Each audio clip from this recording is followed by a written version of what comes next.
કલયુગ કેવા એ નામ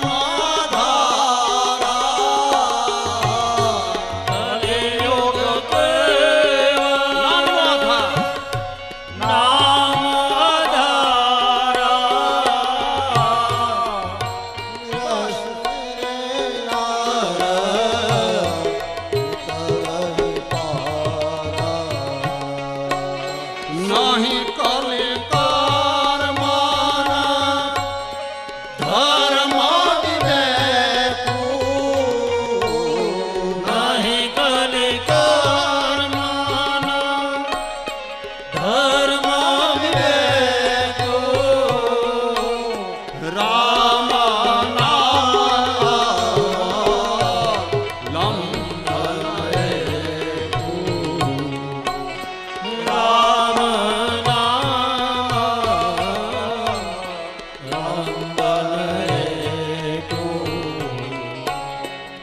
કળિયુગની અંદર ભગવાનના નામનો મહિમા છે.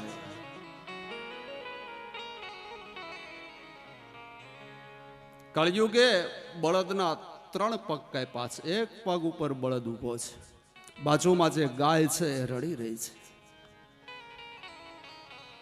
આ બળદ કોણ? આ ગાય કોણ? બળદ એટલે ધર્મનું સ્વરૂપ છે. અતઃ ચતુષ્પાદ ધર્મ, 4 પગ વાળો 4 સ્તંભ વાળો આપણો ધર્મ. કળિયુગે પેલું કામ એ કર્યું, ધર્મના 3 પગ કાપી નાખ્યા. સત્ય, પવિત્રતા, દયા, આ 3 ચરણ કપાણા. એક દાનના ચરણ ઉપર આપણો ધર્મ ટકી રહ્યો છે. ત્યારે કળિયુગમાં દાનના ચરણ ઉપર દાનનો મહિમા છે. ધર્મ ટેકો છે, દાનને લઈને ટેકો છે. કારણ કે કળિયુગ આવ્યો, સત્યતા તો જતી રહી છે, પવિત્રતા જતી રહી, લોકોના હૃદયમાંથી દયા જતી રહી. એક દાન.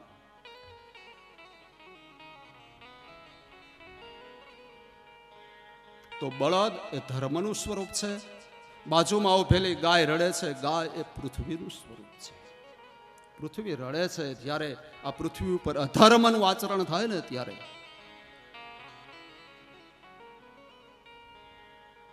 રાજા પરીક્ષિત મૃગિયા રમવા જાય છે. પણ છતાં પેલા એના મનમાં એક વિચાર આવે છે કે મારા દાદા ધર્મરાજે જ્યારે મને ગાદી સોંપી અને ત્યારે વારંવાર એમ કહેતા હતા, બેટા પેટી નહીં ખોલતો. શું હશે આ પેટીમાં? અને આજ પરીક્ષિતે પેટી ખોલી અને જોવે તો સોનાનો મુગુટ, સાચા હીરા, માણેક અને રત્નથી જડિત છે, સુશોભિત છે. અરે આટલો બધો સુંદર મુગટ અને મારા દાદા મને ના પાડતા હતા. પોતાના જે વંશ પરંપરાગતનો મસ્તક ઉપર મુગટ હતો એ ઉતાર્યો, બાજુમાં રાખ્યો, એ પેટીમાંથી મુગટ લઈને મસ્તક ઉપર ધારણ કર્યો છે. અને આજ પરીક્ષિત મૃગિયા રમવા જાય છે. આમ તો પરીક્ષિતના કાળની અંદર જે હિંસા કરવાની મનાઈ છે. પરીક્ષિતના રાજ્યકાળમાં બ્રાહ્મણનું સાથે રાજ્ય છે, ઋષિની રાજ્ય ચાલે છે. ઋષિની સલાહ લઈ, બ્રાહ્મણોની સલાહ લઈ પરીક્ષિત રાજ્ય કરે છે. બ્રાહ્મણોએ કીધું કે રાજન, જે હિંસા બંધ થવી જોઈએ. અને પરીક્ષિતે ફરમાન કર્યું કે કોઈએ જે હિંસા નહીં કરવાની. એ કાળની અંદર લોકો પશુને મારીને આહાર લેતા. લોકો માન્યા નહીં કે અમારે જીવવું કઈ રીતે. એટલે નદીના કિનારાઓ પર ઋષિઓએ સભા બોલાવી અને સમગ્ર પ્રજાજનોને ત્યાં નદીના કિનારા ઉપર એકત્રિત કર્યા. બધા જીવો નદીના કિનારે પાણી પીવા આવે છે. ઋષિઓએ સાબિત કર્યું કે જે જીવાત્મા જીભથી પાણી પીવે એ માંસાહારી છે, અને જે જીવ હોઠથી પાણી પીવે એ શાકાહારી છે. સિંહ આવ્યા, વાઘ આવ્યા, દીપડા આવ્યા, કૂતરા આવ્યા, બિલાડી આવી, આ બધા જીભથી પાણી પીવે છે, કારણ માંસાહારી છે. એની સામે ગાય, ભેંસ, બળદ આવ્યા, માણસ આવ્યો, હોઠથી પાણી પીવે છે. ઋષિઓએ બતાવ્યું કે જે માણસ હોઠથી પાણી પીવે શાકાહારી છે, તો માણસ હોઠથી પાણી પીવે છે, જીભથી નહીં. માટે માણસ કોઈ દિવસ જીવની હિંસા કરીને એનો આહાર ન લઈ શકે. માનવ કોઈ દિવસ માંસાહારી ન હોય. માટે હવે જીવ હિંસા બંધ કરો. જીવ હિંસા બંધ થાય. મૃગલાઓ ખૂબ વધ્યા. ખેતીના પાકને જ્યારે નુકસાન કરવા લાગ્યા ત્યારે સમાજ ઋષિઓના શરણે આવ્યો. બાપજી હવે બચાવો, નહીતર તો આ પાક જતો રહેશે અમારો. ત્યારે ઋષિઓએ કીધું કે જે રાજા રાજગાદી ઉપર બેઠો છે, રાજાને જ મૃગ્યા રમવાની છૂટ, આમ જનતાને નહીં. અને આ જ રાજા પરીક્ષિત શિકારે નીકળ્યો છે. એક હરણને જોયું, પોતાના ઘોડાને દોડાવ્યો છે. હરણ એક વનમાંથી બીજા વનમાં, ત્રીજા વનમાં જતું રહ્યું છે. રાજા પરીક્ષિતને હરણ તો ન મળ્યું, પણ ઘટના એ ઘટી કે પાછો ફરવાનો જે રસ્તો હતો એ ભૂલી ગયા. પોતાના સૈન્યથી થોડાક અલગ પડી ગયા. રસ્તો ગોતવામાં બહુ સમય લાગ્યો. તરસ લાગી છે, પ્રાણ સંકટમાં આવ્યો છે. ભૂખ અને તરસથી રાજા વ્યાકુળ બન્યા. ટેકરા ઉપર ઘોડાને ચડાવી ચારેય દિશામાં નજર કરે છે. દૂર દૂર થોડા પક્ષીઓને જોયા. હા, પક્ષી ઉડે છે એટલો એનો મતલબ એ છે ત્યાં જલ હશે. ઘોડાને દોડાવીને રાજા પરીક્ષિત ત્યાં આવે. સરસ મજાની કૌશિકી નદી વહી રહી છે. નદીના બંને કિનારા ઉપર ઋષિઓના આશ્રમ જોયા. રાજા પરીક્ષિત નદીમાંથી જળ પીવાના બદલે એના મનમાં એવો ભાવ થયો કે હું ઋષિના આશ્રમમાં જાઉં. મને જોશે એટલે ઋષિ ઉભા થશે, મારું સ્વાગત કરશે, મારું સન્માન કરશે, મારું અભિવાદન કરશે, મને હાર પહેરાવશે. જે રાજા ઋષિ અને બ્રાહ્મણને રોજ હાર પહેરાવે છે એને ઋષિ પાસેથી હાર પહેરવાની ઈચ્છા થઈ, માન અને સન્માનની ઈચ્છા થઈ. શ્રમિક ઋષિનો આશ્રમ આવ્યા. ત્યાં ઋષિ તો સમાધિસ્થ છે. કોણ આશ્રમમાં આવ્યું એને ખ્યાલ નથી, આંખો બંધ છે. પરીક્ષિતના મનમાં ઋષિ પ્રત્યે કૃભાવ થયો કે હું આવ્યો એટલે મહાત્મા આંખો બંધ કરીને બેસી ગયા. કારણ ઊભું થઈને મારી સેવા કરવી પડે, મને પાણી ભરી આપવું પડે, મને માન આદર આપવું પડે, મારું સન્માન કરવું પડે. રાજાને ક્રોધ આવ્યો છે. પગ પછાડવા લાગ્યો. આશ્રમની બહાર નીકળો, જોવે તા મરેલા સર્પને જોયો, ધનુષ્યથી ઉઠાવ્યો છે અને સમાધિસ્થ ઋષિના ગળાની અંદર પહેરાવી દીધો છે. જે રાજા બ્રાહ્મણોને રોજ હાર પહેરાવતો હતો, આજે એને મરેલા સર્પની માળા પહેરાવી છે. ઋષિ તો બસ સમાધિમાં છે, ધ્યાનસ્થ છે. નદીના કિનારે મિત્રો સાથે રમત રમી રહેલા ઋષિના પુત્ર શૃંગી, જેની 12 વર્ષની ઉંમર છે, એમને કોઈ આવીને કીધું કે શૃંગી, તારા પિતાના કંઠમાં કોઈએ મરેલો સર્પ નાખ્યો છે. અને શૃંગી ઋષિને આવેશ આવ્યો. એ કૌશિકી નદીનું જળ હતું ને કમંડળમાં લીધું, દોડ્યા આશ્રમ તરફ. અને આશ્રમની અંદર આવે જ્યાં જોવે પિતા ધ્યાનસ્થ છે અને કંઠમાં મરેલા સર્પને જોયો અને આવેશ આવ્યો. એ કૌશિકીનું જળ હાથમાં લીધું અને પ્રતિજ્ઞા લીધી, શ્રાપ આપ્યો. ઇતિ લંઘિત મર્યાદા તક્ષક સપ્તમે હની દંશયતિ સ્મ કુલાંગાર નોદિતો યદૃત ઇતિ લંઘિત મર્યાદા તક્ષક સપ્તમે હની. જેણે મારી પિતાની મર્યાદાનું ઉલ્લંઘન કરે એના કંઠમાં મરેલો સર્પ નાખ્યો છે. હું એને શ્રાપ આપું છું કે આજથી બરોબર 7મે દિવસે ભયંકર તક્ષક દંશ દેશે, અકાળે એનું મૃત્યુ થશે. હાથનું જળ જ્યાં પૃથ્વી ઉપર આમ પધરાવ્યું, કડાકો થયો. ઋષિની સમાધિ ખુલી ગઈ. સામે એમનો નાનો એવો બાળક થર થર ધ્રુજી રહ્યો છે, આંખો લાલ બની ગઈ છે. ઋષિ બાળના આવેશને જોઈને શ્રમિકે પૂછ્યું, બેટા શું થયું, આટલો બધો આવેશ? પિતાજી, તમારા કંઠમાં કોઈએ મરેલો સર્પ નાખીને તમારું અપમાન કર્યું, મારાથી જોયું નથી જવાનું. મેં શ્રાપ આપ્યો છે, 7મે દિવસે તક્ષક દંશ દેશે, એનું અકાળે મૃત્યુ થશે. ઋષિ ઉભા થયા છે. આજુબાજુના આશ્રમમાં તપાસ કરી કે મારા આશ્રમમાં કોણ આવ્યું હતું. જાણવા મળ્યું કે હસ્તિનાપુર નરેશ પરીક્ષિત આવ્યા હતા. ઓહો, પોતાના દીકરાને ઋષિએ ઠપકો આપ્યો છો. આ ભારતનો ઋષિ કોઈ અપરાધ કરે ને એની ઉપર કરુણાનો વરસાદ વરસાવે એ જ ઋષિ. પોતાના દીકરાને ઠપકો આપીને કીધું, બેટા બહુ ખોટું કર્યું તે. પરીક્ષિત જેવા ધર્મ પુરુષને ત્યારે શ્રાપ આપ્યો. બેટા તારે વિચાર કરવો જોઈએ. તારા મુખમાંથી નીકળેલો શ્રાપ મિથ્યા તો નહીં થાય, પણ હવે રાજાના મૃત્યુને મારે સુધારવું પડશે. ઋષિ બાળકોને બોલાવીને કીધું કે જાઓ હસ્તિનાપુર, પરીક્ષિતને કહો કે શૃંગીનો શ્રાપ થયો છે, 7મે દિવસે તક્ષક દંશ દેશે, તમારા મૃત્યુને મંગલમય બનાવો. બસ મૃત્યુને મહોત્સવ બનાવો. આ તરફ પરીક્ષિત પોતાના મહેલે આવ્યા અને મસ્તક ઉપરનો મુગુટ નીચે પધરાવ્યો, પસ્તાવાનો પાર ન રહ્યો. આહા, મારાથી એક મોટું પાપ થઈ ગયું. નિરપરાધે નિર્દોષ બ્રાહ્મણના કંઠમાં મેં મરેલો સર્પ નાખ્યો. હું તો ઘોર પાપી છું, ઘોર અપરાધી છું. ચોધાર આંસુ આંખમાંથી વહી ગયા છે. હે પ્રભુ, મને ક્ષમા કરો.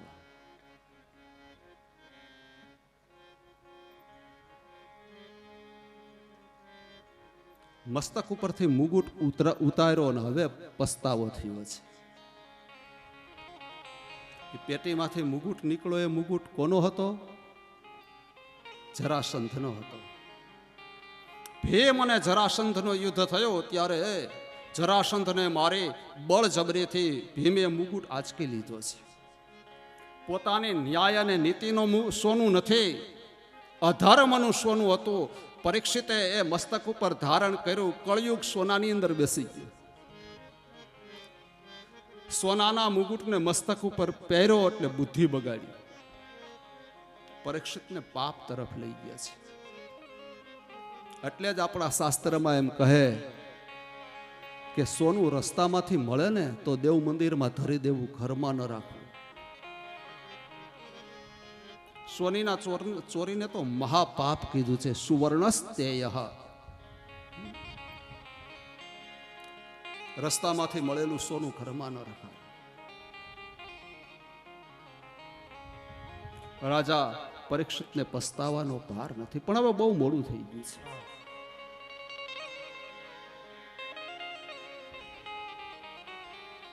ગજબ હાથે ગુજારીને પછી કાશી ગયા. ગજબ હાથે ગુજારીને પછી કાશી ગયા. ગજબ હાથે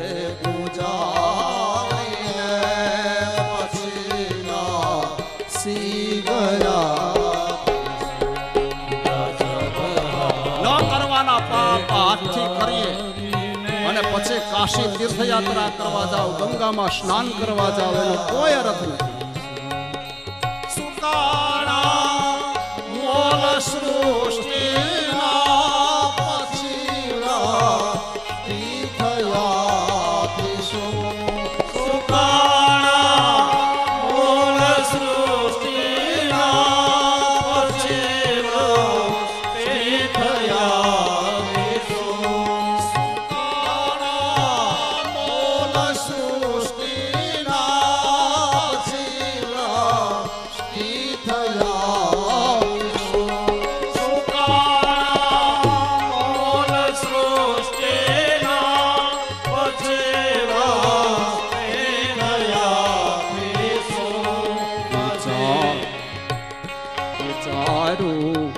નય લખો મહિમા પછી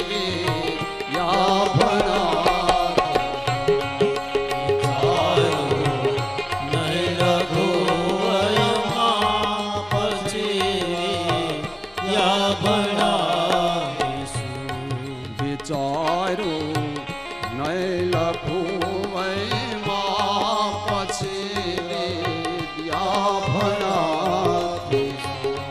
વિચાર્યું અને લઘુ વયમાં પછી વિદ્યા ભણાવીશું. ગજબ હાથે બુઝાવીને પછી કાશી ગયા. ગજબ હાથે દુધારીને પછી કાશી ગયાધીશું. સુકાણા મોલ સૃષ્ટિ તણાન પછી વૃષ્ટિ થયાથી શું. વાવણીનો ધોધમાર વરસાદ વરસે, અન્ન બીજ વાવી દઈએ, સરસ મજાની વાવણી ઉગે, મોલાત સારી થાય, અને 1 મહિના સુધી વરસાદ ના આવે, સખત તાપ પડે, મોલાત બળી જાય, અને પછી અનરાધાર વરસાદ વરસે તો વરસાદની કોઈ કિંમત નથી. સુકાણા મોલ સૃષ્ટિ તણા અને પછી વૃષ્ટિ થયાથી શું. વિચારું નહીં લઘુ વયમાં અને પછી વિદ્યા ભણ્યાથી શું. વિદ્યા ભણવાની ઉંમર હતી, મા બાપે બહુ મહેનત કરી, તેથી ભણ્યા નહીં. અને 60 વટી ગયા પછી વિચાર આવે કે હવે જો બસનો બોર્ડ વાંચતા આવડી જાય ને એટલું જો શીખી લઈને તોય ઘણું. મા બાપે બહુ મહેનત કરી હોય ભણાવવા માટે, તેથી ભણ્યા નહીં. એક 70 વર્ષનો માણસ નદીના કિનારા ઉપર બેસી અને ડુકરીકરણના રૂપ પાકા કરે છે. સંસ્કૃતની ધાતુ ડુકરીકરણે એના રૂપ પાકા કરે છે. અને જગતગુરુ શંકરાચાર્ય મહારાજ ત્યાંથી પસાર થયા. પેલાને પૂછ્યું કે શું કરે છે? તો કહે ડુકરીકરણમ ડુકરીકરણમ. મહારાજ રૂપ પાકા કરું છું. ત્યારે શંકરાચાર્ય મહારાજે કીધું કે હે માણસ, તારી હવે ઉંમર થઈ છે, આ રૂપને છોડ, ભજ ગોવિંદમ ગોવિંદમ ભજ મૂઢ મટે. ચરપત પંજરિકા સ્તોત્ર. હવે તું ગોવિંદને ભજ હે મૂઢમતી. તારે હવે વિદ્યા ભણવાની જરૂર નથી, તારી ઉંમર થઈ છે, જોતો ખરો. અને બીજી વાત તો એને કે 60 વર્ષે કેવા લાગે ભણવા જાય તો.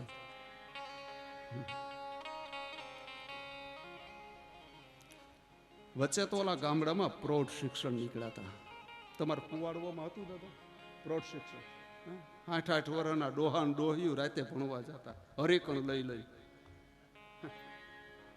મોઢામાં દાંત નો હોય ને એકડા શીખતા. હે કડે કેવા લાગતા છે, વિચાર કે. વિચારું નહીં લઘુ વયમાં પછી વિદ્યા ભણ્યાથી શું. ગજબ હાથે ગુજારીને પછી કાશી ગયાથી શું. પરીક્ષિતનો પસ્તાવો છે.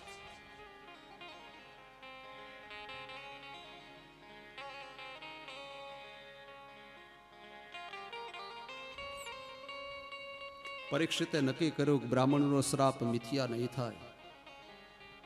તરત જ બ્રાહ્મણોને બોલાવ્યા છે. પોતાના દીકરા જન્મે જઈને રાજ્ય ગાદી સોંપે અને એ રાજા પરીક્ષિત રાજપાટનો ત્યાગ કરીને ગંગાના કિનારા ઉપર આવ્યા છે. પયોપવેશન વ્રત ધારણ કર્યું છે, અનશન વ્રત લીધું છે, વિરાસન વાળીને ગંગાના કિનારા ઉપર બેઠા છે. ભાગવતમાં 2 વ્યક્તિને પોતાના મૃત્યુની જાણ થઈ ગઈ છે. એક તો પરીક્ષિત અને બીજો કંસ. પરીક્ષિતને જાણ થઈ ગઈ કે 6 દિવસ તો મને કાંઈ નથી થવાનું, 7મા દિવસે જ મારું મૃત્યુ છે.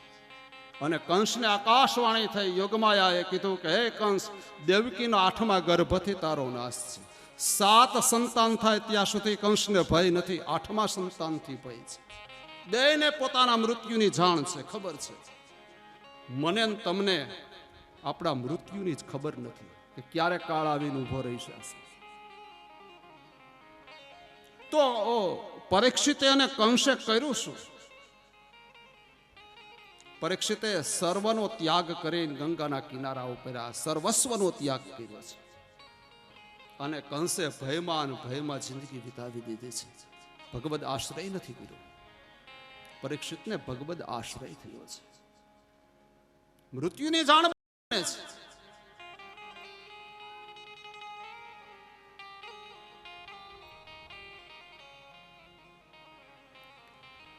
ઋષિઓના સમાજ એકત્રિત થયા છે. એ ઋષિઓના સમાજને પરીક્ષિત રાજાએ પ્રશ્ન કર્યો છે, બાપજી મને 7 દિવસમાં મુક્તિ મળે? બહુ સરસ પ્રશ્ન છે.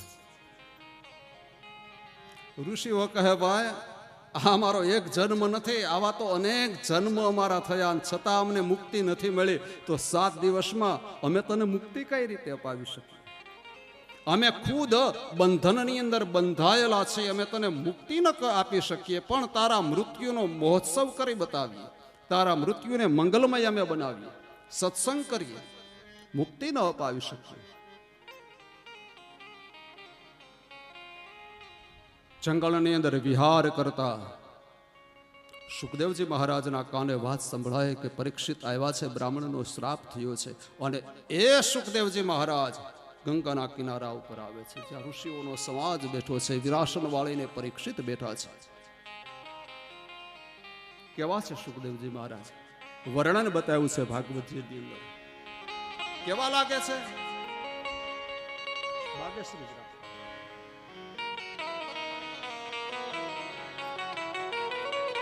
દિગંબરં વક્ર વિકીર્ણકેશઃ પ્રલંબ બાહો સ્મરતોત્તભામઃ શ્યામં સદાપ્યવયોંગલક્ષ્મ્યઃ સ્ત્રીણાં મનોજ્ઞ રુચિરસ્મિતેનઃ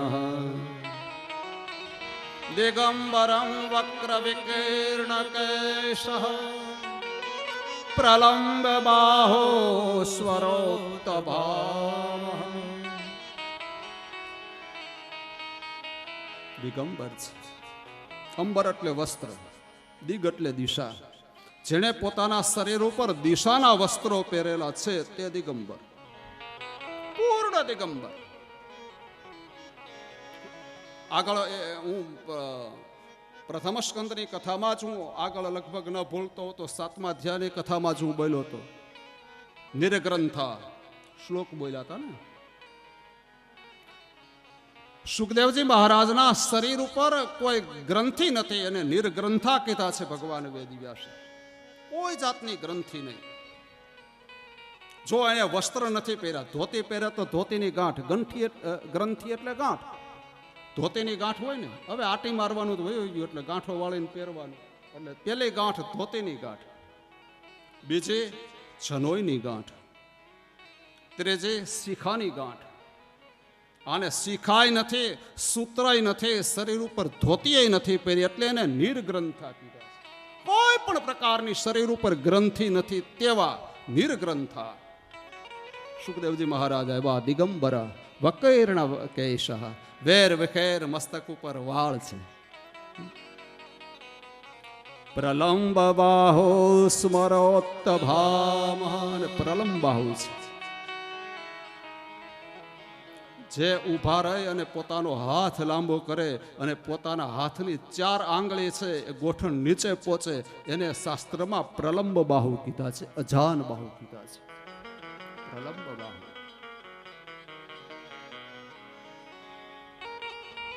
મેઘ ઘનશ્યામ જેનો વર્ણ છે. સુખદેવજી મહારાજ સભાની અંદર આવ્યા, ઋષિઓનો સમાજ ઉભો થયો અને ઋષિઓ સુખદેવજી હાલ્યા છે, રસ્તામાં પુષ્પ બિછાવી રહ્યા છે, સ્વાગત કરે છે. પધારો મહારાજ પધારો. આજે આ ઋષિ સભામાં પિતા વેદવ્યાસ પણ હાજર છે. વિચાર થયો, અરે મારો દીકરો આ રીતે આવે, ઋષિઓનો સમાજ પુષ્પ બિછાવીને એનું સ્વાગત કરે છે, મારે કઈ રીતે સ્વાગત કરવું? મોટી બધી જટા હતી ને વ્યાસજીના મસ્તક ઉપર, એ જટા ખોલી અને સુખદેવજી હલાવે રસ્તામાં પાથરી દીધી છે. આવ બેટા, આની ઉપરથી આવ. આ ઋષિની સભામાં સુખદેવજી મહારાજના દાદાજી પણ હાજર છે, પરાશર ઋષિ પણ છે. આહા, જોયું કે ઋષિઓના સમાજે પુષ્પ બિછાવીને સ્વાગત કર્યું, એના પિતાએ જટા બિછાવીને સ્વાગત કર્યું. મારે કઈ રીતે કરવું? અને એમ કહેવાય છે પરાશર ઋષિએ પોતાની યોગ શક્તિથી પોતાના હાથને વધાર્યો, ભુજા વધારી, જમીન ઉપર રાખ્યો છે. આવ દીકરા, આની ઉપરથી આવતો રહે. તે તો આપણી 71 પેઢી ઉતારી છે. ધન્ય છે દીકરા, તને ધન્ય છે. આ ઋષિઓ દ્વારા સન્માનિત બનેલા સુખદેવજી મહારાજને ઋષિઓએ સરસ મજાના ઊંચા આસન ઉપર બિરાજમાન કર્યા છે. આયા પ્રથમ સ્કંદની કથા વિરામ પામે, બીજા સ્કંદની કથાનો પ્રારંભ થાય છે. અને બીજો સ્કંદ એટલે ભગવાન કૃષ્ણ પરમાત્માનું વામ ચરણારવિંદ, ડાબો પગ ભગવાનનો એ બીજો સ્કંદ. અને બીજા સ્કંદને મહાપ્રભુજીએ નામ આપ્યું છે સાધન જ્ઞાન લીલા. અહીંથી રાજા પરીક્ષિતજીની સાધના ચાલુ થાય છે, સાધન જ્ઞાન લીલા. શ્રી શુક ઉવાચ વર્યાણે સતે પ્રશ્ન કૃતો લોકહિतं નૃપઃ આત્મા વિત્સમ્મતઃ પુરુષાઃ શ્રોતવ્યાદિષુ યશઃ પરઃ. સુખદેવજી મહારાજ આવ્યા, આસન ઉપર બિરાજ્યા. રાજા પરીક્ષિતે વંદન કર્યા છે. ગુરુદેવ, આપના ચરણમાં હું વંદન કરું છું. બાપજી, એક મારી ઈચ્છા છે. કહો રાજન, કઈ ઈચ્છા છે? બાપજી, આપના ચરણ ધોવા છે, સેવા કરવી છે. સારું. રાજા પરીક્ષિત પોતાના આસન ઉપરથી ઊભા થયા. પ્રથમ તો ગંગાજીમાં સ્નાન કર્યું અને કમંડળમાં ગંગા જલ લાવ્યા છે. સુખદેવજી મહારાજના ચરણ ધોઈને ચરણોદક લીધા છે. બાપજી, આજે આપ મને ગુરુના રૂપની અંદર મળ્યા છો. હું ધન્ય બની ગયો, હું પાવન બની ગયો. તમે મને મારા ગુરુના રૂપમાં મળ્યા છો.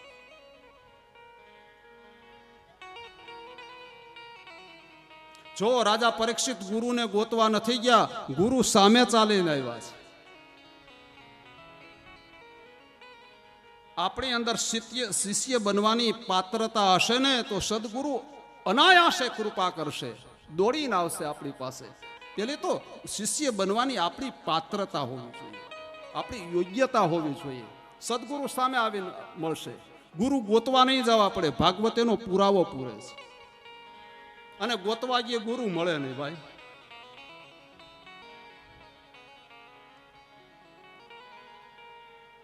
બાપજી, આપ તો મારા ગુરુ છો. આજે આ સાંપ્રતકારમાં, આ વિજ્ઞાન યુગની અંદર લોકો એવી વાતો કરે છે કે ભાઈ ભગવાનની ભક્તિ કરવી છે, એમાં ગુરુની શું જરૂર છે? આ બજારમાંથી ચોપડી લઈ લે, પુસ્તક લઈ લઈ, વાંચી લઈ, હવે એમાં ગુરુની શું જરૂર? સાચી વાત છે, પુસ્તકમાંથી મળે, પણ એને માહિતી કીધી છે, એને જ્ઞાન નથી કીધું. જ્ઞાન અને માહિતીમાં બહુ ફેર છે.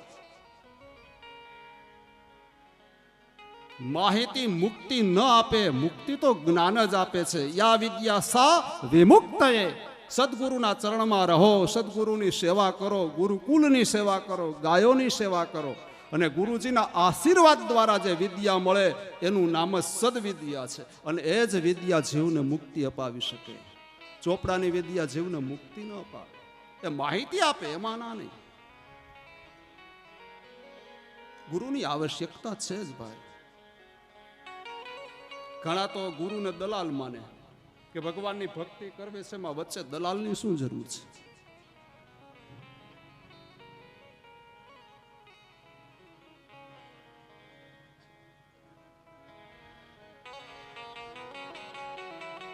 કપાળનું તિલક ને કંઠની માળા,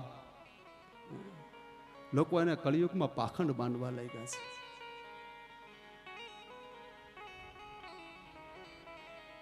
અમારો તો વિષય ને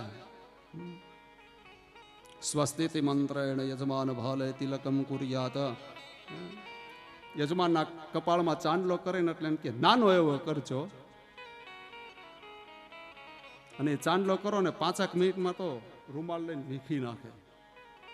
કારણ એને ભય છે કે મારા કપાળનો ચાંદલો મારા મિત્ર, મારા સગાવાલા પાખંડ કહેશે તો એને ભય છે, એટલે ચાંદલો વીખી નાખે છે.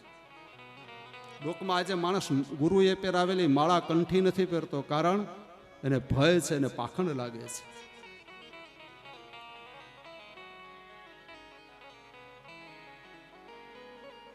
કંઠી શું છે? તિલક શું છે? તિલક એ પરમાત્માના ચરણની નિશાની છે. ભગવાન કૃષ્ણનું ચરણ ચિહ્ન છે તિલક. પુષ્ટિ સંપ્રદાયની અંદર 2 કંઠી પહેરાય છે. એક કંઠી એ જીવ છે અને બીજી કંઠી એ બ્રહ્મ છે. બ્રહ્મ સાથે જીવનો સંબંધ થાય છે અને બ્રહ્મ સંબંધ કીધો છે. એક કંઠી જીવ, બીજી કંઠી બ્રહ્મ છે. બ્રહ્મ અને જીવનું મિલન થાય છે. કંઠી અને માળા તિલક એ ઢોંગ નથી.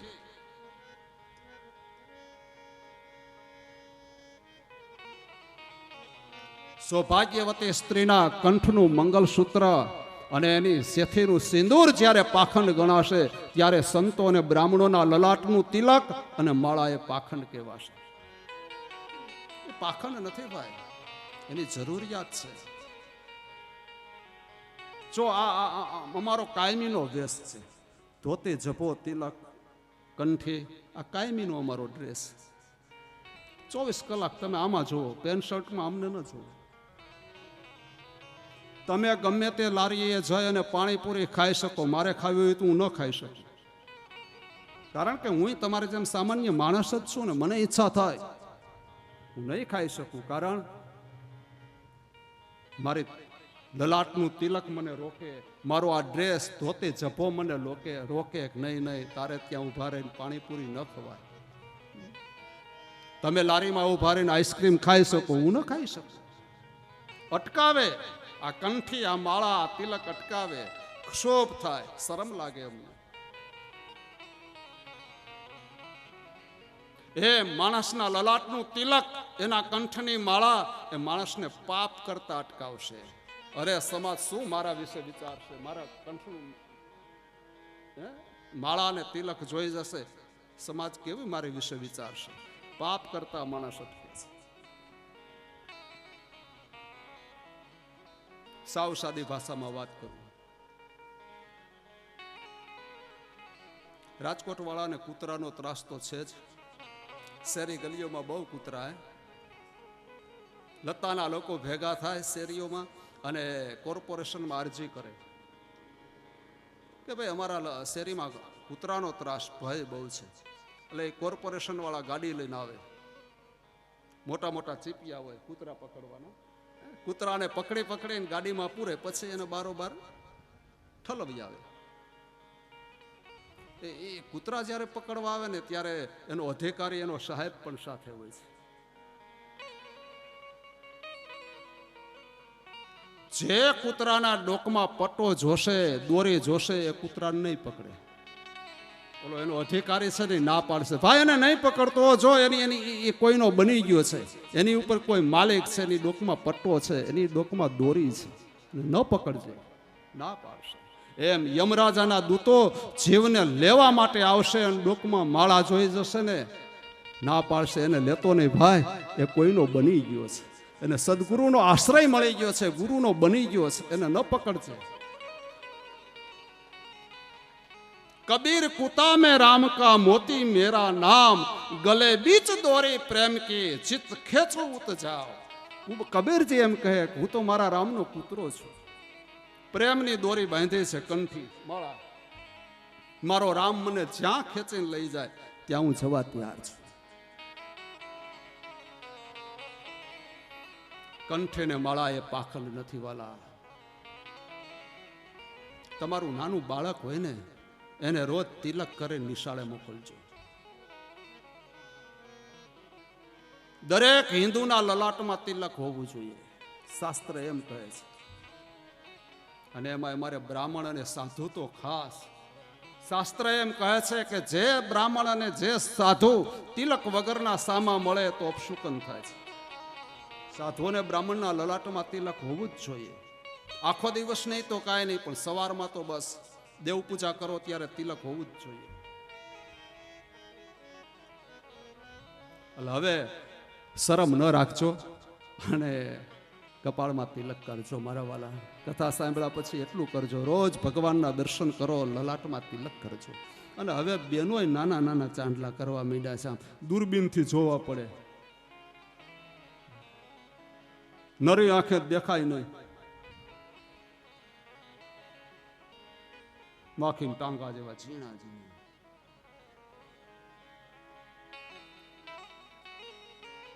ચાંદલો તો સૌભાગ્યની નિશાની છે મારા વાલા. સૌભાગ્યવતી સ્ત્રીએ લલાટમાં ચાંદલો અને સેથુર પૂરવું જ જોઈએ, સિંદૂર પૂરવું જ જોઈએ. સૌભાગ્યની નિશાની છે. કાલે હું નીચે ઉતરીને તપાસ કરીશ રિસેસમાં, કોણ શેથો કર્યા વગરનું આવ્યું છે, કોણ ચાંદલો કર્યા વગરનું. કાલ હું જોઈશ.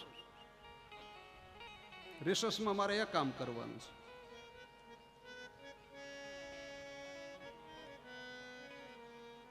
ના ના, એવી પરીક્ષા નહીં કરું, કોઈ ગભરાતા નહીં. આ તો ખાલી રમૂજ માટે, વિનોદ માટે કહું છું. પણ કપાળમાં તિલક, સિંદૂર માથામાં હોવું જ જોઈએ. સૌભાગ્યવતી સ્ત્રીનો એ શણગાર છે, સૌભાગ્યની નિશાની છે વાલા. આ બધી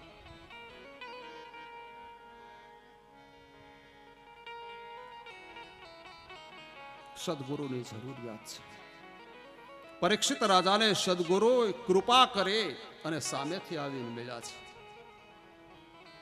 જે પ્રશ્ન ઋષિને કર્યો હતો એ જ પ્રશ્ન પરીક્ષિત રાજાએ સદગુરુને કર્યો છે, સુખદેવજી મહારાજને કર્યો છે. બાપજી, 7 દિવસમાં મને મુક્તિ મળે? કે હા રાજન, તું ચિંતા છોડ, હું તને મુક્તિ અપાવીશ. જો ગેરંટી લીધી છે. કારણ પોતે જીવન મુક્ત છે, અને જે જીવન મુક્ત હોય એ જ બીજા જીવને મુક્તિ અપાવી શકે. સંસારમાં બંધાયેલો ગુરુ શિષ્યને મુક્તિ ન અપાવી શકે. જીવન મુક્ત માણસ જ બીજાને મુક્તિ અપાવી શકે. અને હવે સુખદેવજી મહારાજ પરીક્ષિત રાજાને એક પ્રશ્ન કરે છે. બહુ સરસ પ્રશ્ન છે. નિદ્રયા નિહતે નક્તમ વ્યવાય નવાવયઃ. નિદ્રયા નિહતે નક્તમ વ્યવાય નવાવયઃ. દિવાચાર્થે હયા રાજન કુટુંબ ભરણે નવા. બીજા સ્કંદની કથા, 3જો શ્લોક. નિદ્રયા નિહતે નક્તમ વ્યવાય નવાવય. દિવાચાર્થે હયા રાજન કુટુંબ ભરણે નવા. હે રાજા પરીક્ષિત, હું તને એક પ્રશ્ન કરું છું કે માણસની અડધી આયુષ્ય ઊંઘમાં જતી રહે છે. નિદ્રયા નિહતે નક્તમ. કેમ લાગે છે આવું બને? માણસની અડધી ઉંમર ઊંઘમાં વહી જાય. કઈ કળિયુગની અંદર વધારેમાં વધારે માણસની આયુષ્ય 100 વર્ષની ગણો. કોઈ ભાગશાળી જીવ હોય ને, નિર્વ્યસની હોય, અને કોઈ 100 માથે 2, 5, 10 વર્ષ જીવી જાય તો બહુ સારી વાત ગણાય. નહીતર લગભગ 72 તો બ્રેકડાઉન હોય જ. તો 100 વર્ષની આયુષ્યને તમે લ્યો, એ 100 વર્ષમાંથી 50 વર્ષ જીવના ઊંઘમાં જતા રહે છે. નિદ્રયા નિહતે નક્તમ. ઘણા વાતો કરતા હોય. બપોરે 12 થાય ને એટલે જમી જ લો. આમ જેમો તરત જ આપણા રામ આડા પડી જાય, એનો રામ તરત જ આડો પડી જાય. જેમો એટલે તરત જ બસ આડું પડવું. આ કાઠિયાવાડી તળપદી ભાષા છે. આડું પડવું. પછી આ ઉનાળાની ગરમીમાં વહેલું જાવું ને, ત્યાં બજારમાં કોઈ હોય નહીં. એટલે પછી 4-5 વાગે નિરાતે ઉઠી, 12 વાગ્યાનો સુઈ ગયો હોય, 5 વાગે કેટલી કલાક થાય હિસાબ તમે કરજો. મારું ગણિત બહુ કાચું છે, હકીકત કહું છું. બધા વિષયમાં પાસ થઈ ગયો, ગણિતમાં રહી ગયો. 27 માર્ક આવ્યા ગણિતમાં, SSC ની વાત કરું છું. એક વિષય માટે રહી ગયો. પછી તો હિંમત નહોતી આવતી બીજી ટ્રાય દેવાની, પણ હવે ઘરેથી બધા બહુ કે એક જ વિષયની પરીક્ષા છે, આપી દઈને. બધાએ બહુ કીધું એટલે થોડી ઘડી હિંમત ભેગી થઈ અને બીજી ટ્રાય આપી. પરિણામ એ આવ્યું, ખીતેલીમાંથી 7 જ આવ્યા. મેં એમ કીધું કે આ 70 હતા ની હારા હતા, આમ ઘટીને આવ્યા. એટલે મારું ગણિત કાચું છે, એટલે હિસાબનું કામ છે ને હું તમને શોધું છું. બપોરે 1 વાગે સુઈ જાય, 5 વાગે ઉઠે, કેટલી કલાક થઈ, કેલ્ક્યુલેટર તમારા હાથમાં. પછી તો કે બસ રાત્રે વહેલું ઊંઘવાનું ટેવ, 9 વાગે એટલે આપણા રામ સુઈ જાય. એટલે પૂછીએ તો તમારા રામ વહેલા જાગી જતા હશે ને 4 વાગે. નારે ના, 4 વાગ્યા ઉઠીને શું કરવું? તો ઘરા ઉઠીને બીજાને નડવું ને એ નિરાતે 7 વાગે ઉઠી, એટલે 9 થી 7, 1 થી 5 કેટલી કલાક થાય? 24 માંથી 12 કલાક મારીને તમારી ઊંઘમાં જતી રહી છે. એનો મતલબ એ થયો કે 100 વર્ષમાંથી 50 વર્ષ અડધી આયુષ્ય ઊંઘમાં. નિદ્રજા નિહતે નક્તમ. પાછળ વધી 50 વર્ષ. એ 50 વર્ષમાંથી 25 વર્ષ આપણા એવા જાય છે અભ્યાસમાં, વ્યવહારમાં, લગ્નમાં.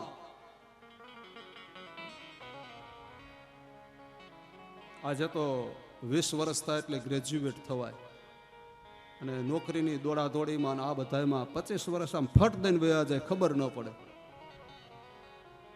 તો 50 માંથી 25 ગયા, પાછળ કેટલા? 25.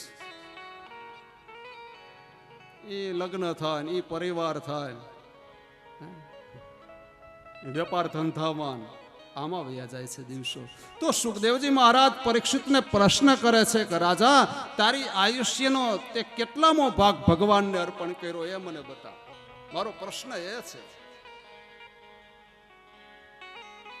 રાજા તારા 6 દિવસ બેચા છે ને, એ 6 દિવસ તું ભગવાનનો બની જા. બસ હું તને શ્રદ્ધાપૂર્વક કહું છું કે હું તને મુક્તિ અપાવીશ, પણ તું આ 6 દિવસ ભગવાનને અર્પણ કરી દે.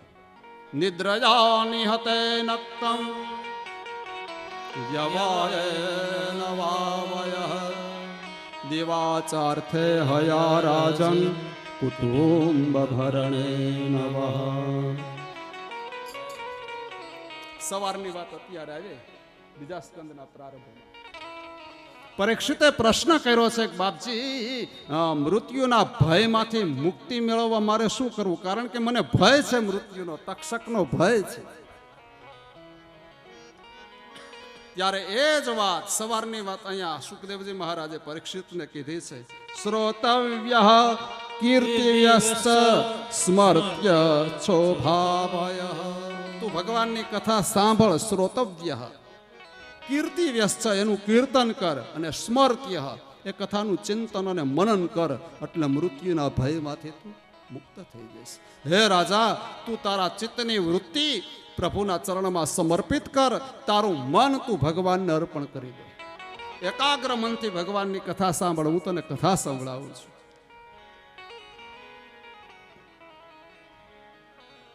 પરીક્ષિત કહે, બાપજી મુશ્કેલી જ છે, મન સ્થિર નથી રહેતું, મન બહુ ચંચળ છે. મનને સંતોએ મરકટની ઉપમા આપી છે. મરકટ એટલે વાનર, ચંચળ પ્રાણી, ચંચળ જીવ, સ્થિર ન રહી શકે, ક્યાં એક જગ્યાએ શાંતિથી બેસી ન શકે. એ મારું અને તમારું મન ચંચળ છે. હું કાલે બોલી ગયો હતો કે આજે બોલ્યો, મને યાદ નથી, કે શરીરથી કથામાં હોય પણ મન ઘરે હોય. કથા મનને સંભળાવવાની છે. મન ધજાની શિખા જેવું છે. મંદિર ઉપરની ધજા સતત ફરકા કરે છે. એ મન સતત ચલિત છે ભાઈ. મન એ બંધન અને મુક્તિનું કારણ મન છે. ગીતાની અંદર ભગવાન કૃષ્ણ બોલ્યા છે, મનઃ એવં મનુષ્યાણામ કારણમ બંધ મોક્ષયો. જીવાત્માના મુક્તિ અને બંધનનું કારણ જો હોય તો એ માનવનું મન છે.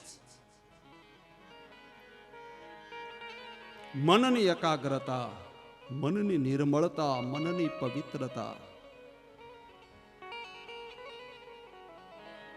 દેહ તો પવિત્ર જોઈએ જ, પણ સાથે મનની પવિત્રતા અતિ આવશ્યક છે.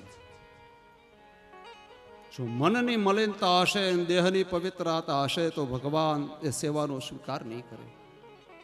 મનની પેલી પવિત્રતા.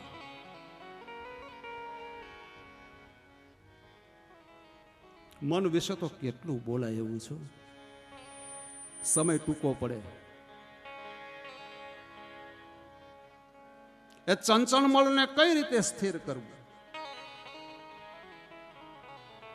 તમને બહુ સરસ મજાની એક વાત કરું. તમે ગામમાં આપણે બધા નાના મોટા થયા છે એટલે બધાને ખબર હોય કે તમે ભાઈ મદારી જોયા હતા કોઈ? મદારી પેલા આવતા આપણે નાના હતા એ વખતની વાત. હવે તો આ જીવદયાવાળાએ વિરોધ કર્યો છે એટલે મદારી લોકો પશુઓને સાથે નથી લાવતા, નહીતર વાનરાઓને ને ઓલી ઘોને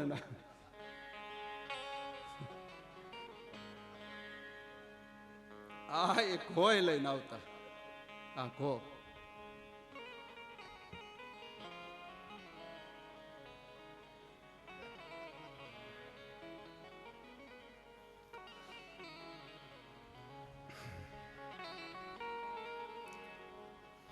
અમુક શબ્દો એવા હોય ને પછી કાંઈક ઘણું બધું આવી જતું હોય એમાં વચ્ચે. પણ હવે આ ઘડિયાળ મને અટકાવે છે, બહુ આગળ ન જતા સમય વીતી જાય છે.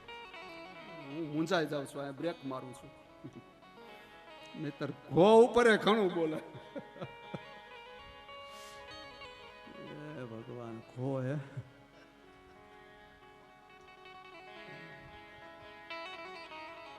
મદારી વાનરાને લઈને આવે છો. એટલું ચંચળ વાનર એ મદારીને આધીન બની જાય છે.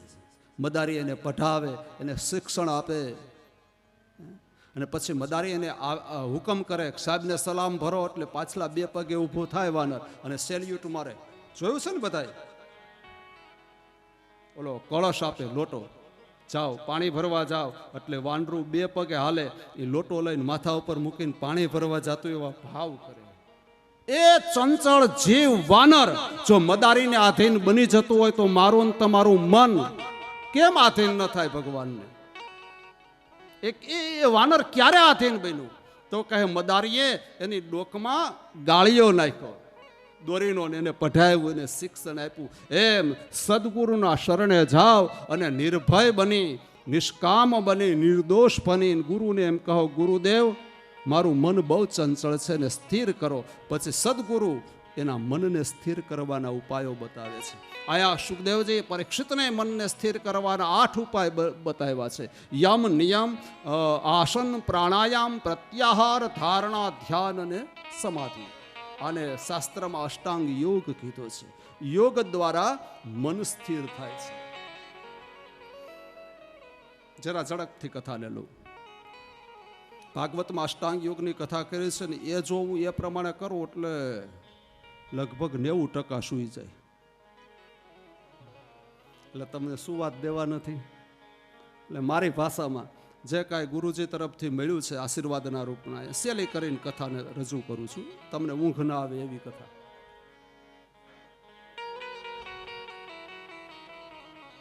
જીવાત્માએ જીતેન્દ્રિય બનવું પડશે.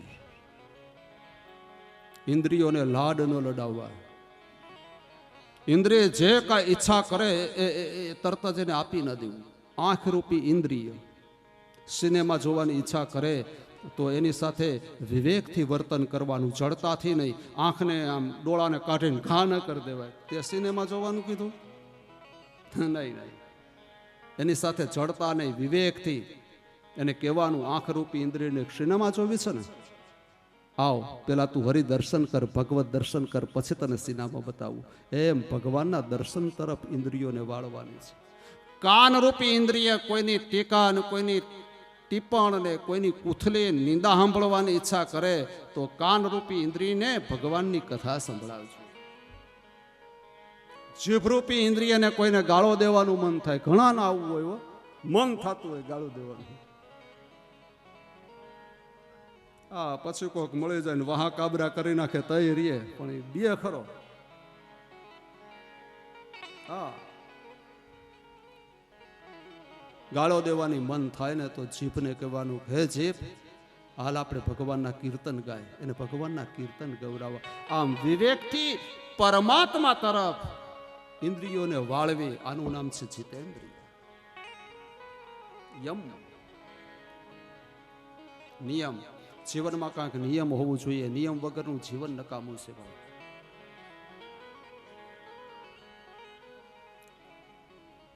ઘણા નિયમ લે, જો ને ગંગાના કિનારે જાય ને હરિદ્વાર, પછી ઓલા ત્યાંના પંડિતો હોય એ નિયમ લેવડાવે કે ભાઈ તમે ગંગાજીના કિનારે ગુજરાતમાંથી આવ્યા, ગંગા સ્નાન કર્યું, પિતૃ તર્પણ કર્યું, તો હવે કાંઈક વ્રત લ્યો, નિયમ લ્યો.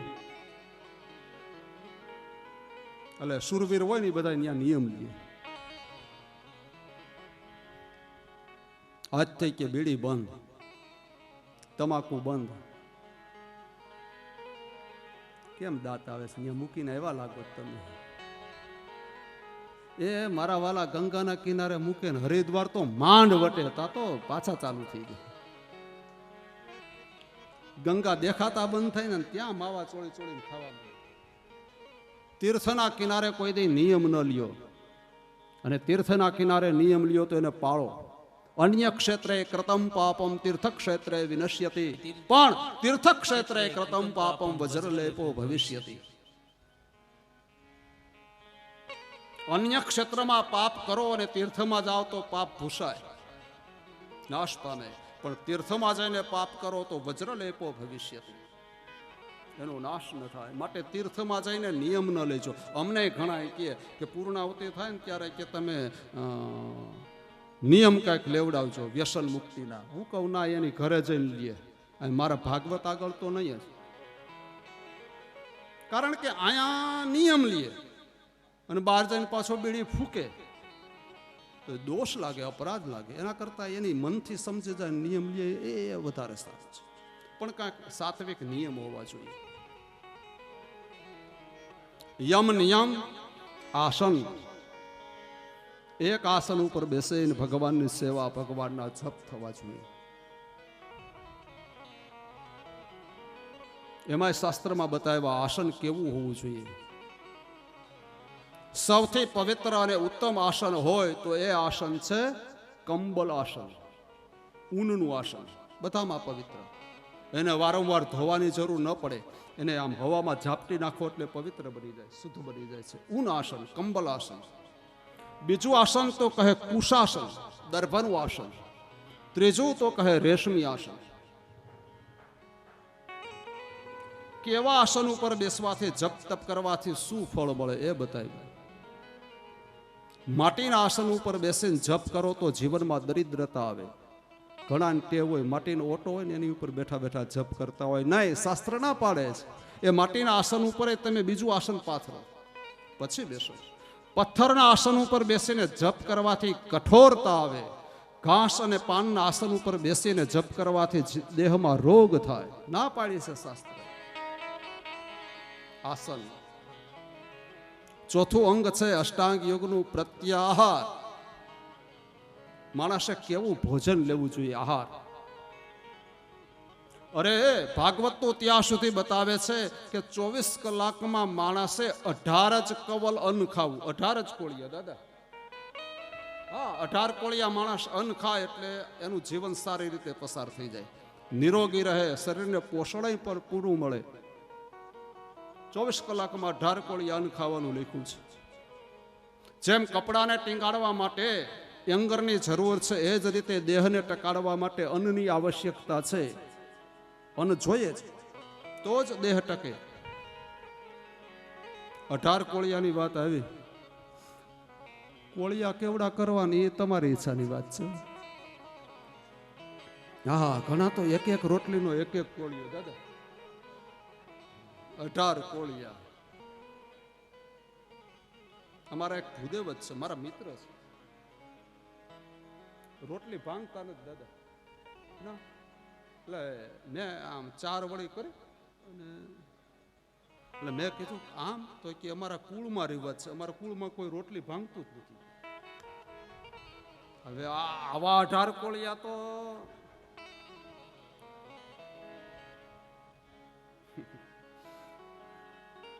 ઋષિને ખબર હતી કે લોકો આવું કરશે એટલે એને સુધારી લીધું છે. 18 કોળિયા અન્ન ખાવું એ બરોબર છે, પણ કોળિયા કેવા તો કહે મુખમાંથી અન્ન બહાર ન નીકળે એટલો જ કોળિયો લેવો.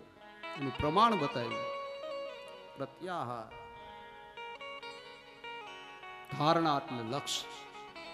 મને ભગવાને માનવ દેહ આપ્યો છે અને માનવ દેહ દ્વારા મારે મુક્તિ મેળવવાની છે. મુક્તિ એ મારું લક્ષ્ય છે, મારું સાધન છે. આ લક્ષ્ય. ધારણા, પરમાત્મા પ્રત્યેની ધારણા. ધ્યાન, રોજ સવારે વહેલા ઉઠીને ધ્યાનમાં બેસો. 10 મિનિટ, 15 મિનિટ, અડધો કલાક. તમે જે ભગવાનને ભજતા હો, તમે જે મૂર્તિની સેવા કરતા હો એનું ધ્યાન કરો બસ. પ્રાણાયામ અને પછી છેલ્લું અંગ બતાવ્યું સમાધિ. ધ્યાન કરતા કરતા સહજ સમાધિ લાગી જશે. જીવ અને શિવનો એક તાર બંધાઈ જશે. હું ક્યાં છું એ ભૂલાઈ જાય, હું કોણ છું એ ભૂલાઈ જાય, દેહાધ્યાસ છૂટે, એનું નામ છે સમાધિ. પરમાત્મા સાથે જીવ મળી જાય, એકતા, આનું નામ છે સમાધિ, એકાકાર. તો અષ્ટાંગ યોગ કરવાથી મન સ્થિર બને. આજે તમારી 15 મિનિટ વધારે લીધી છે, ક્ષમા કરજો. આવો અહીંયા કથાને આપણે વિરામ આપીએ છીએ. આવતીકાલે સવારે 9 વાગે ફરી મળીશું. દુધાત્રા પરિવાર ભાગવત ભગવાનની સાયમ આરતી અને પૂજન માટે પધારે. આપ સૌને ભગવાનની આરતી અને પ્રસાદ ન મળે ત્યાં સુધી કોઈ પોતાની જગ્યા ન છોડજો.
છેલ્લે ફેરે જ પૈકી લાગવાનું પછી સીધું જ આલ્યા કરે.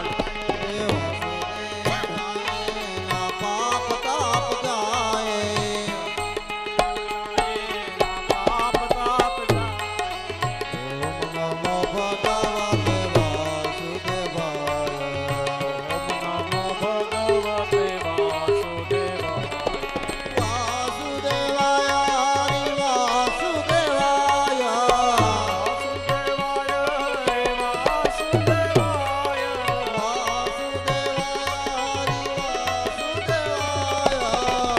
વાસુદેવાય રે વાસુદેવાય. ઓમ નમો ભગવતે વાસુદેવાય આવતાર્યો નમો ભગવતે વાસુદેવાય. વાસુદેવ ગાય પ્રદક્ષિણા ચાલુ રાખો, તમે તમારું કામ કરો. વાસુદેવ ગાય ના પિતૃનો વાસુદેવ ગાય ના પાપ તાપ જાય વાસુદેવ ગાય ના પાપ તાપ જાય. નમો ભગવતે વાસુદેવાય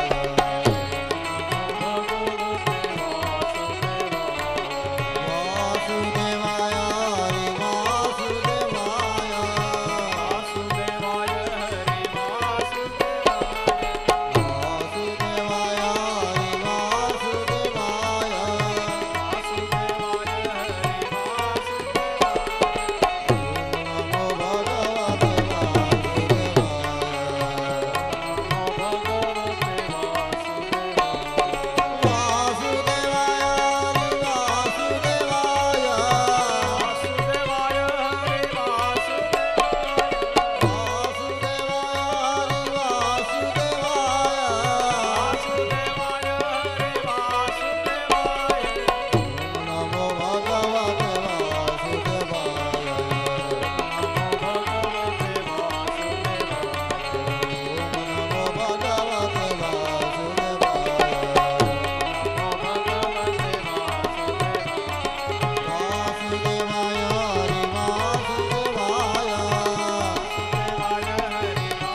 શ્યામ સુંદર શ્રી યમુને મહારાણી શ્રી વલ્લભાધીશ શ્રી રામચંદ્ર ભગવાન શ્રી હનુમાનજી મહારાજ પિતૃ નારાયણ ભગવાન સદગુરુ ભગવાન કુલદેવી માત ઓ નમઃ પાર્વતી પતયે હર હર મહાદેવ. એ દુધાત્રા પરિવાર જુવારાને પાણી પીવડાવે અને વડીલોને વંદન કરી દે.